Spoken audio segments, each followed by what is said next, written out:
अमेरिकी सदर Joe Biden ने अमेरिकी फौजियों की अफगानिस्तान से वापसी के मुतालिक G7 को दिलाया यकीन। कहा 31 अगस्त से पहले अमेरिकी फौजियों की वापसी को बढ़ाने के लिए हर मुमकिन की जा रही है कोशिश। उन्होंने कहा है कि मुआहदे पर अमल दर आमद का दारोमदार तालिबान के ताउन पर मुनहसर है।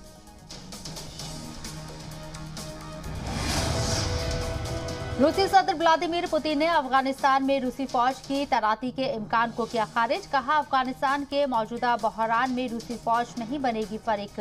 बरसर इख्तिदार यूनाइटेड रशियन पार्टी के अरकान से खिताब करते हुए पुतिन ने कहा है कि रूस ने साबिक़ा तारीख से सबक हासिल कर लिया है। वाज़ेह हो कि रूसी फौज को 1989 में अफगानिस्तान छोड़ने के लिए मजबूर होना पड़ा था। तालिबान के काबुल पर कब्जे के बाद अफगानिस्तान में रोजमर्रा के इस्तेमाल की चीजों की कीमतों में हुआ बेतहाशा इजाफा। आटा, तेल और दीगर जरूरी चीजों की कीमतें छू रही हैं आसमान। कारोबारियों के गोदाम धीरे धीरे हो रहे हैं खाली। अमेरिकी डॉलर के मुकाबले अफगान करेंसी की वैल्यू गिरने के सबब जरूरी अशिया की कीमतों में हुआ है इजाफा। साथ ही दूसरे ममालिक का सामान खरीदने पर हुए मजबूर। इजरायली वजीर आजम नफ्ताली बेनेट पहुंचे वाशिंगटन डीसी। वजीर आजम बनने के बाद पहली दफा कर रहे हैं अमेरिका का दौरा। बेनेट ने कहा है कि सदर बाइडेन से मुलाकात के दौरान ईरान जौहरी मुआहदे पर करेंगे चर्चा। कहा जौहरी मुआहदे को तजदीद न करने पर बाइडेन पर देंगे जोर। बैन के दौरे के दौरान दोनों लीडर मुश्तरका प्रेस कॉन्फ्रेंस से नहीं करेंगे खिताब। ओवल ऑफिस में मुंतखब सहाफियों को ही सवाल जवाब के लिए किया गया है मदऊ। सिंगापुर दौरा खत्म कर अमेरिकी नायब सदर कमला हैरिस पहुंची वियतनाम। तयशुदा प्रोग्राम से 3 घंटे की ताखिर से पहुंची हनोई। पुरअसरार हवाना सिंड्रोम के सबब हुई ताखिर। माहिरीन के मुताबिक सुस्ती, माइग्रेन और याददाश्त कम होना है इस मर्ज की अलामत। वाज़ेह हो कि कमला हैरिस वियतनाम का दौरा करने वाली पहली अमेरिकी नायब सदर है।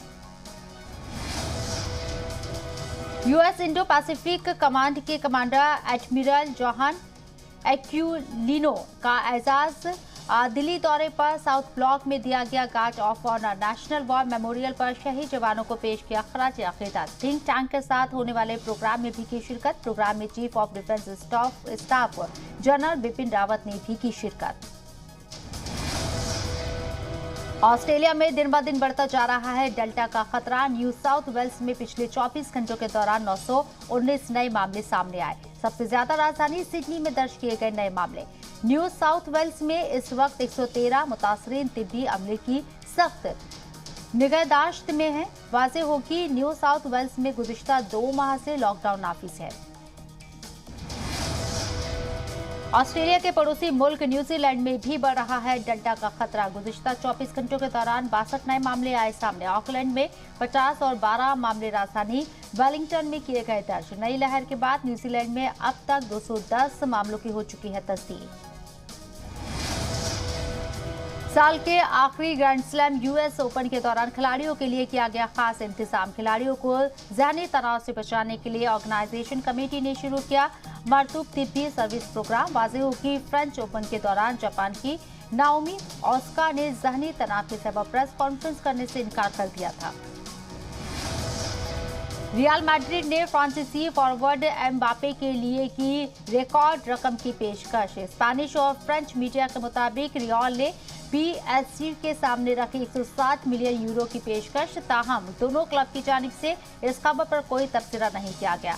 एम्बापे का पीएसजी के साथ मौजूदा मुआहदा आइंदा साल जून में हो रहा है खत्म। आलमी कप चैंपियनशिप टीम का हिस्सा रहे एम्बापे इस सीजन में अब तक 42 गोल कर चुके हैं।